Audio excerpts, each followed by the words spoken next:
जय हो भोले शंकर की अवश्य लिखना। भगवान भोले शंकर आपकी समस्त मनोकामनाएं पूर्ण करें। भोले शंकर की जय हो। एक नगर में एक बहुत ही ईमानदार व्यापारी रहा करता था। उस व्यापारी के पास बहुत सारा धन था। उसको किसी भी चीज की कोई कमी नहीं थी। व्यापारी अपने कार्य को बहुत ही ईमानदारी से किया करता था। वह व्यापारी भगवान शिव का बहुत ही बड़ा भक्त था। व्यापारी को एक चीज की कमी थी, जिसके कारण वह बहुत ही दुखी रहा करता था। उस व्यापारी के कोई संतान नहीं थी। संतान प्राप्ति के लिए वह हर उपाय किया करता था, लेकिन उसे संतान की प्राप्ति नहीं हुई। एक दिन उस व्यापारी को उसके मित्र ने बताया कि तुम ऐसा करो कि सोमवार के व्रत रखना शुरू कर दो। हो सकता है कि भगवान शिव प्रसन्न होकर तुम्हें पुत्र प्राप्ति का वरदान दे। तो अपने मित्र की बात सुनकर व्यापारी बहुत ही प्रसन्न हुआ और घर आकर अपनी पत्नी को सारी बात बताई। संयोग से उस दिन सोमवार था, तो व्यापारी और उसकी पत्नी ने भगवान शिव की पूजा करनी शुरू कर दी और सोमवार के व्रत भी उसी दिन से शुरू कर दिए। व्यापारी पूरे सच्चे मन से भगवान शिव की पूजा किया करता था और दोनों पति पत्नी सोमवार के व्रत करते और व्रत कथा बड़े ही श्रद्धा भाव से सुनते थे। वह व्यापारी हमेशा सोमवार को मंदिर जाया करता था, सच्चे मन से भक्ति करता था। तो उसकी सच्ची भक्ति देखकर भगवान शिव और माता पार्वती जी दोनों बहुत ही प्रसन्न हुए। माता पार्वती जी ने भगवान शिव से कहा कि स्वामी, व्यापारी जिस मनोकामना के लिए आपके व्रत और पूजा पाठ करता है, तो आप उसकी मनोकामना पूरी करें। तो भगवान शिव ने पार्वती जी की बात सुनकर कहा कि जिसके भाग्य में जितने कर्म होते हैं, उसे अपने कर्मों का फल अवश्य भोगना पड़ता है और उन्हीं कर्मों के अनुसार सब निर्धारित होता है कि भाग्य में क्या है क्या नहीं है। जिसके भाग्य में जो होता है उसको वही भोगना पड़ता है। तो माता पार्वती जी ने भगवान शिव से कहा कि व्यापारी की भक्ति आपके लिए बहुत ही अच्छी है। मैं तो कहती हूँ कि इसकी सच्ची भक्ति देखकर इसकी मनोकामनाओं को आप पूर्ण करें। स्वामी, आपके लिए कुछ भी असंभव नहीं है। तो इस तरह बार बार पार्वती जी की हट करने पर शिव जी ने व्यापारी को पुत्र प्राप्ति का वरदान दे दिया। लेकिन भगवान शिव ने माता पार्वती जी से कहा कि मैंने वरदान तो दे दिया है, पर इस व्यापारी का बेटा सिर्फ 12 वर्ष की आयु तक ही जीवित रहेगा। उसके बाद वह मृत्यु को प्राप्त हो जाएगा। व्यापारी माता पार्वती जी और भगवान शिव की बातों को बड़े ही ध्यानपूर्वक सुन रहे थे, लेकिन व्यापारी को इस बातों का कोई दुख नहीं हुआ, बल्कि उसे तो पुत्र प्राप्ति की खुशी हो रही थी।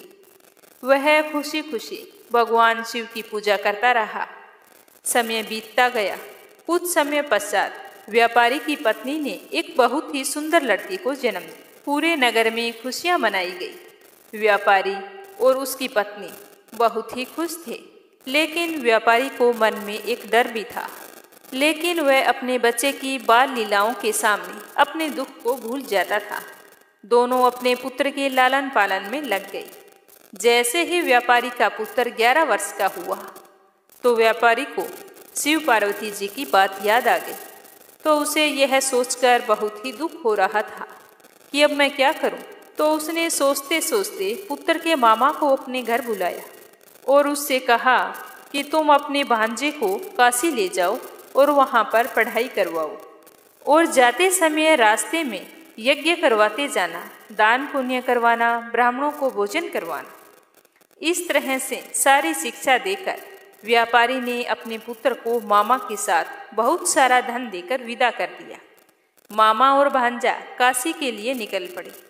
रास्ते में यज्ञ करवाते, ब्राह्मणों को भोजन करवाते हुए जाने लगे। कई दिनों की यात्रा करने के बाद में दोनों एक नगर में जा पहुंचे। उस नगर का राजा बहुत ही धनी और बलवान था। उस राजा के एक ही पुत्री थी। उस दिन उस राजा की पुत्री का विवाह हो रहा था। राजकुमारी का विवाह जिस लड़के से होने वाला था, वह एक आंख से काना था। यह बात दूल्हे के पिता ने राजा से छुपाई थी और इस बात से वो चिंतित था कि कहीं राजा को मेरे बेटे का सच पता चल गया तो वो शादी के लिए मना कर देगा और हमें सजा भी देगा। तो इस तरह वो चिंता के मारे सूख रहा था। जब दूल्हे के पिताजी ने व्यापारी के लड़के को देखा तो मन ही मन एक योजना बनाई। सोचने लगा कि क्यों ना मेरे बेटे की जगह इस लड़के को भेज देता हूँ, शादी इसके साथ करवा दूंगा और इन्हें खूब सारा धन देकर लौटा दूंगा और राजा की बेटी को अपने बेटे के साथ अपने राज्य ले जाऊंगा। तो इस तरह सोचते हुए वह उस लड़के के मामा से बात की। तो मामा थोड़ा रुपए के मामले में कंजूस था। उसने सोचा हमें धन मिल जाएगा, हमारा क्या जाता है, एक रात की बात है, सिर्फ हीरे ही तो लेने हैं। उसने तुरंत हाँ कर दी। लेकिन भांजे को ये बात बिल्कुल भी रास नहीं आई, पर उसने अपने मामा को कुछ नहीं कहा। तो दूल्हे के पिताजी ने फटाफट अपने बेटे के कपड़े और आभूषण लाकर उस व्यापारी के पुत्र को पहना दिए और उसे दूल्हा बनाकर तैयार कर दिया। वह बहुत ही सुंदर लग रहा था। इस तरह राजकुमारी का विवाह व्यापारी के पुत्र के साथ बड़ी ही धूमधाम से हो गया और विवाह होते ही दूल्हे के पिताजी ने लड़के के मामा को खूब सारा धन दिया और जाने के लिए कह दिया। लेकिन व्यापारी का लड़का बहुत ही ईमानदार था। उसने राजा की बेटी के जो चुनरी ओढ़ी हुई थी उस पर सारी सच्चाई लिख दी और बता दिया कि तुम्हारा विवाह मेरे साथ हुआ है। तुम्हारी शादी जिस लड़के से की जा रही थी वो एक आंख से काना था। यह कहकर उसने सारी बात बता दी। तो यह सब जानकर राजकुमारी को बहुत ही दुख हुआ। उसने अपने पिताजी को सारी बात बताई। सुबह जब विदाई का वक्त आया तो राजा की पुत्री ने उस राजकुमार के साथ जाने के लिए मना कर दिया और अपने पिताजी से कहा कि मैं इस राजकुमार के साथ नहीं जाऊंगी क्योंकि मेरा विवाह इसके साथ नहीं हुआ है। तो राजा अपनी पुत्री की बात मानकर राजकुमार और उन सभी लोगों को वापस भेज दिया। उधर व्यापारी का पुत्र और उसके मामा दोनों काशी पहुंच गए। काशी पहुंचकर व्यापारी का पुत्र अपनी शिक्षा पूरी करने लगा। 1 वर्ष पश्चात जब व्यापारी का पुत्र 12 वर्ष का हुआ तो उसके जन्म दिवस पर उसके मामा ने यज्ञ करवाने का निर्णय लिया। तो वह यज्ञ करवाने के लिए सारी तैयारियां कर रहा था। तभी उसके भांजे ने आकर कहा कि मामा मेरी तबीयत ठीक नहीं है। तो उसके मामा ने कहा कि कोई बात नहीं बेटा, तुम थोड़ी देर जाकर आराम करो। तो जैसे ही व्यापारी का लड़का आराम करने के लिए कमरे में गया तब भगवान शिव के दिए हुए वरदान के अनुसार व्यापारी के लड़के के 12 वर्ष पूरे हो चुके थे और उसका अंतिम समय भी आ गया था। थोड़ी ही देर बाद व्यापारी के पुत्र की मृत्यु हो चुकी थी। जैसे ही इस बात की खबर उसके मामा को लगी तो वह जोर जोर से रोने लगा और सोचने लगा कि मैं अपने जीजा को जाकर क्या जवाब दूंगा। यह सोचते हुए वह जोर जोर से रो रहा था। तभी अचानक से वहां पर शिव पार्वती गुजर रहे थे। तो रोने की आवाज सुनकर माता पार्वती जी ने भगवान शिव से कहा कि किसी के रोने का स्वर आ रहा है। तो भगवान शिव और माता पार्वती जी ने जाकर देखा तो देखते ही भगवान शिव ने कहा कि पार्वती जी, ये तो वही बालक है जिसे मैंने व्यापारी के यहाँ जन्म लेने का वरदान दिया था। आज इसका समय पूरा हो गया है, इसी वजह से इसकी मृत्यु हो गई है। तो माता पार्वती जी कहने लगी कि आप इसे जीवित कर दीजिए, मुझे इसके मामा का रोने का स्वर सुना नहीं जा रहा है। आपके लिए कुछ भी असंभव नहीं है। इसके मामा का यह हाल है तो सोचो जब इसके माँ बाप को पता चलेगा तो उनका क्या हाल होगा। वो तुम्हारे परम पुजारी हैं। अगर आज आपने इसे जीवित नहीं किया तो हमें कौन मानेगा और कौन हमारी पूजा करेगा। तो इस तरह पार्वती जी के कहने पर भगवान शिव ने व्यापारी के पुत्र को जीवित कर दिया और लंबी आयु का वरदान दिया। तो भोले शंकर के आशीर्वाद से व्यापारी का लड़का फिर से जीवित हो गया। उसे जीवित देखकर उसके मामा की खुशी का कोई ठिकाना नहीं रहा। उन्होंने भली भांति यज्ञ करवाया, ब्राह्मणों को भोजन करवाया, खूब सारी दान दक्षिणा देकर उन्हें विदा किया और उसकी शिक्षा भी पूरी हो गई थी। इसीलिए व्यापारी का लड़का और उसका मामा वापिस अपने काशी से अपने घर की ओर लौटने लगे। तो व्यापारी के बताए अनुसार सभी नियमों का पालन करते हुए अपने घर की ओर जाने लगे। उसी तरह यज्ञ करवाते, ब्राह्मणों को भोजन करवाते, दान दक्षिणा देते। कुछ समय के पश्चात वो दोनों उसी नगर में जा पहुँचे जिस नगर में व्यापारी के पुत्र का विवाह हुआ था। वहां जाकर वो मामा भांजे यज्ञ करवाने लगे तो उसी यज्ञ में राजा आ पहुँचे। तो उन्होंने जैसे ही उस लड़के को देखा तो तुरंत पहचान लिया। तो उसे पूछा कि क्या तुम्हारी शादी मेरी बेटी के साथ हुई है? तो व्यापारी के लड़के ने सारी बात बता दी। तो यह सुनकर राजा बड़े ही प्रसन्न हुए और उस लड़के को लेकर महल पर आ गए। तो जब राजकुमारी को इस बात का पता चला तो उसकी खुशी का कोई ठिकाना नहीं रहा। राजा ने अपने दामाद को कुछ दिनों तक महल में रखा और फिर खूब सारा धन देकर अपनी बेटी की विदाई कर दी। तो व्यापारी का पुत्र, पत्नी और उसका मामा अपने घर की ओर चल पड़े। उधर व्यापारी और उसकी पत्नी अपने बेटे का इंतजार कर रहे थे।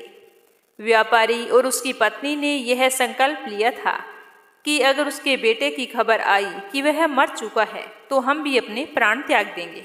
इस तरह सोचते हुए उनकी आंखों से आंसुओं की धारा बह रही थी। लेकिन गांव वालों ने जब आकर बताया कि तुम्हारा पुत्र आ रहा है और साथ में तुम्हारी पुत्रवधू भी आ रही है, तो यह बात सुनकर व्यापारी को और उसकी पत्नी को बहुत ही खुशी हुई। उन्हें विश्वास नहीं हो रहा था। जैसे ही वो दोनों भागकर बाहर आए और अपने पुत्र और पुत्रवधू को देखा तो बहुत ही खुश हुए। उनकी खुशी का कोई ठिकाना नहीं रहा। व्यापारी ने भागकर अपने पुत्र को गले से लगा लिया। उस दिन पूरे नगर में खुशियां मनाई गई। व्यापारी ने पूरे नगर में भोज का आयोजन किया। उसी रात को जब व्यापारी सो रहा था तो व्यापारी के सपने में भगवान शिव आए और भगवान ने व्यापारी से कहा कि तुमने सोमवार का व्रत रखा था, जिसकी वजह से मैं बहुत ही प्रसन्न हुआ हूँ और तुम्हारी भक्ति को देखकर मैंने तुम्हारे पुत्र को लंबी आयु का वरदान दिया है। अब तुम मांगो, क्या मांगते हो? मैं तुम्हारी सेवा भक्ति से बहुत ही प्रसन्न हूँ। तो व्यापारी हाथ जोड़कर कहने लगा कि हे भगवान, मुझे कुछ नहीं चाहिए, मेरे पास आपका दिया हुआ सब कुछ है। हर व्यक्ति के लिए संतान सुख से बढ़कर दूसरा कोई सुख नहीं होता, इसीलिए तुम ऐसा वरदान दो। अगर कोई निसंतान दंपति तुम्हारा व्रत करे और व्रत कथा सुने तो उन्हें संतान की प्राप्ति अवश्य हो। तो भगवान भोले शंकर कहने लगे कि ठीक है, आज के बाद जो भी व्यक्ति सोमवार का व्रत रखेगा और इस कथा को सुनेगा उसकी सारी मनोकामनाएं पूर्ण होगी। तो इस तरह का आशीर्वाद देकर भगवान शंकर व्यापारी के सपने से अंतर्ध्यान हो गए। तो इस तरह शिवजी की पूजा और व्रत करने से व्यापारी को संतान की प्राप्ति हुई। फिर वह अपने समस्त सुखों को भोगता हुआ अंत में शिवलोक को गए। तो अब अपने सुनते हैं एक सच्चे शिव भगत की कथा। एक नगर में भगवान शिव का एक भव्य मंदिर था, जहां हर वर्ष दूर दूर से भक्तजन शिव जी के दर्शन करने के लिए आते रहते थे। सावन का महीना चल रहा था। दूर दूर से कावड़िए कावड़ लेकर भगवान शिव का जलाभिषेक करने के लिए आए हुए थे। मंदिर का परिसर भक्तों की भीड़ से भरा हुआ था। तभी अचानक आकाश में बिजलियां चमकने लगी और बादल गरजने लगे और एक सोने का थाल वहां से उतरा। उसी के साथ एक भविष्यवाणी भी हुई कि जो कोई भगवान शंकर का सच्चा भक्त होगा और प्रेमी होगा उसी को यह थाल मिलेगा।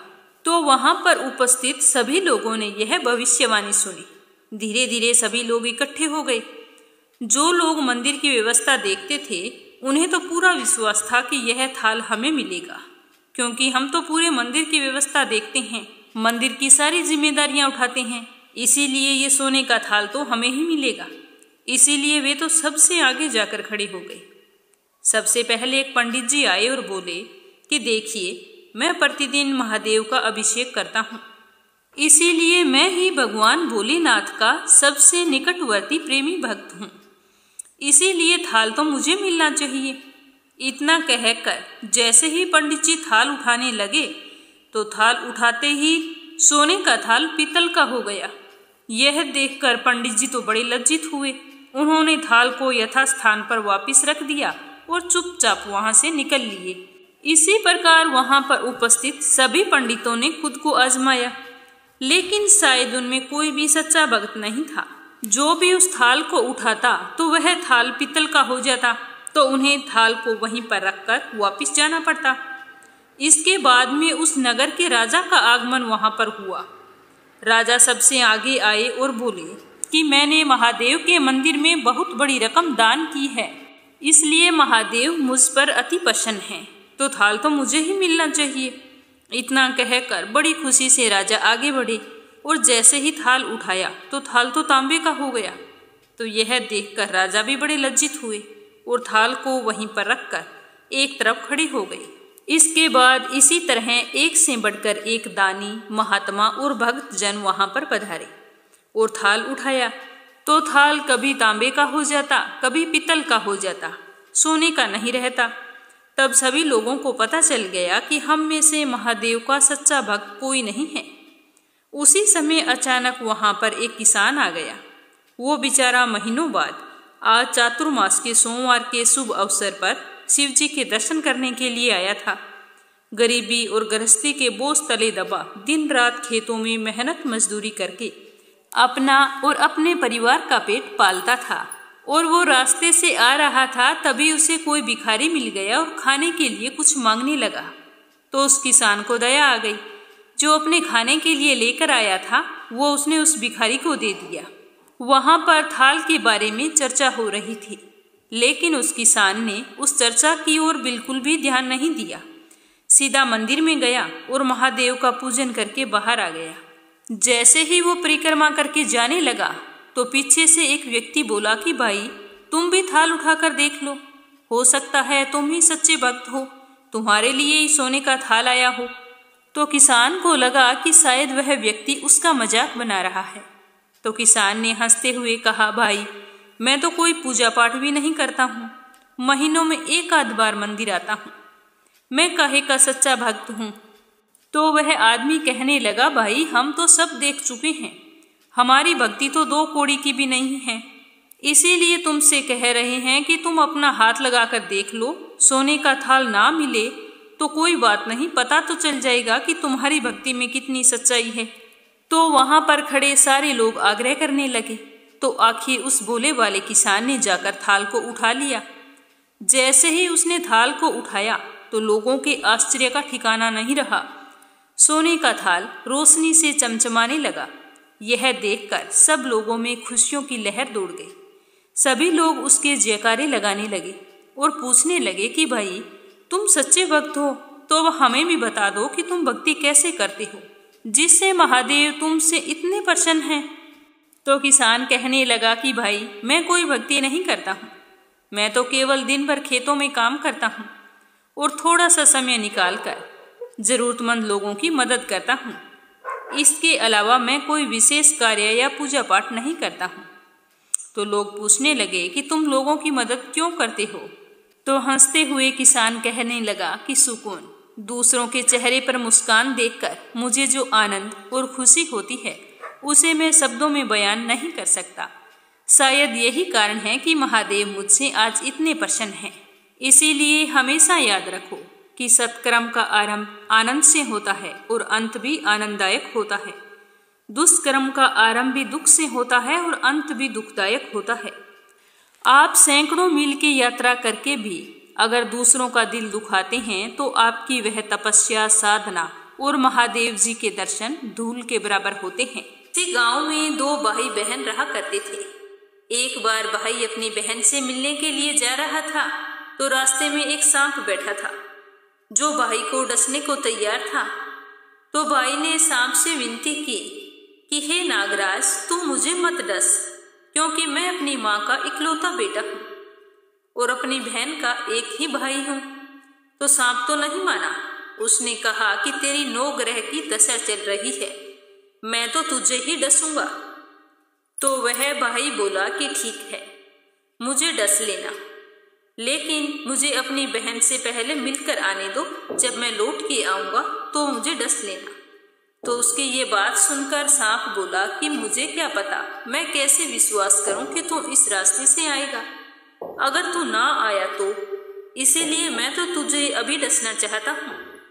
तो भाई ने कहा कि ठीक है, तुझे मुझ पर विश्वास नहीं है तो मेरे साथ चल, मेरे थैले में बैठ जा। तो उसने सांप को अपने थैले में रखा और ऊपर उस पर कुछ फूल पत्ते रख दिए और भाई अपनी बहन के घर चल पड़ा। चलते चलते अपनी बहन के घर पहुंचा। उस समय उसकी बहन 9 ग्रह की कहानी कह रही थी। तो बहन ने कहा कि भाई तू पहले बैठ जा, पहले मेरी कहानी पूरी हो जाए, फिर दोनों बात करेंगे। तो इस तरह बहन ने कहानी कहनी शुरू की और भैया ने सुननी शुरू कर दी। जीव की, जानवर की, हाथी की, घोड़े की, भाई बहन की, घर के धनी की, लड़की के जवाई की, देवरानी की, जेठानी की, सास ससुर की, संग सहेलियों की, सबके 9 ग्रह शांत हो जाओ। ग्रह चाले 8 पग, बंदा चाले 4 पग, सांप बिच्छू भंवरे सब आग में जल जाए। कहानी कहकर बहन खड़ी हो गई। बहन ने भाई की सुध ली और कहा कि भाई इस थैले में क्या लाया है? तो भाई बोला कि बहन कुछ नहीं लाया हूं। लेकिन बहन ने तो जबरदस्ती अपने भाई से थैला छीन लिया और खोल कर देखा तो उसमें तो बेल, पत्ते व फूल, केले, संतरे, फल, मिठाई आदि बन गए और जो सांप रखा था वह हार बन गया। केले संतरे उसने अपने बच्चों को दे दिए और हार खुद पहन लिया। हार पहनकर जब वो घर से बाहर आई तो भाई बोला कि बहन तू तो बहुत गरीब थी, फिर ये इतना महंगा हार तू कहाँ से पहन कर आई है? तो वो बोली कि हाँ भैया मैं तो गरीब थी और गरीब ही हूँ। ये हार तो तुम ही अपने थैले में रख कर लाए थे, वही हार मैंने पहना है, खुद ही लेकर आए और खुद ही पूछ रहे हो। तो भाई को यह सुनकर बड़ा ही आश्चर्य हुआ। उसने कहा कि थैले में तो मैं अपनी मौत का सामान लाया था, ये हार तो मैं तेरे लिए नहीं लाया था। फिर उसने कहा कि मेरे थैले में तो सांप था, तेरी कहानी कहने से यह सांप हार में बदल गया। भाई बोला यह तेरे भाग्य से आया है, इसीलिए तुम ही इसे रख लेना। तो बहन ने भाई से कहा कि भाई तेरी 9 ग्रह की दशा चल रही है, तुम घर जाकर भाभी से कहना कि वो 9 ग्रह की कहानी कहेगी। तो भाई घर पहुंचा और अपनी पत्नी से कहा कि मेरी 9 ग्रह की दशा चल रही है, इसीलिए हम 9 ग्रह की कहानी कहेंगे। तो भाई पत्नी से बोला कि तुम कहे मैं सुनूंगा, मैं कहूं तू सुनना। चावल चीनी के दाने ला, लोटा भरकर पानी ला। तो उसकी पत्नी एक लोटे में चावल व चीनी के दाने डालकर ले आई। कहानी कही जीव की, जानवर की, हाथी की, घोड़े की, कुत्ते की, बिल्ली की, देवरानी की, जेठानी की, सास की, ससुर की, घर के धनी की, बहन की, भाई की, सबके 9 ग्रह शांत हो जाए। ग्रह चले 8 पग, बंदा चले 4 पग, सांप बिच्छू भंवरे सब आग में जले। आज वार, रविवार, सोमवार, मंगलवार, बुधवार, बृहस्पतिवार, शुक्रवार, शनिवार, 7 वारों को नमस्कार। धरती माता को नमस्कार, 9 ग्रह को नमस्कार। जैसे 9 ग्रह की दशा बहन भाई की उतरी, वैसी सबकी उतारना। तो ये थी 9 ग्रह की कहानी। इसे 7 वारों को नियम पूर्वक सुनना चाहिए, जिससे आपकी कुंडली में अगर 9 ग्रह शांत नहीं है तो इस कहानी को सुनने से आपको आने वाली समस्याओं से निजात मिलेगी। जय श्री कृष्ण, राधे राधे।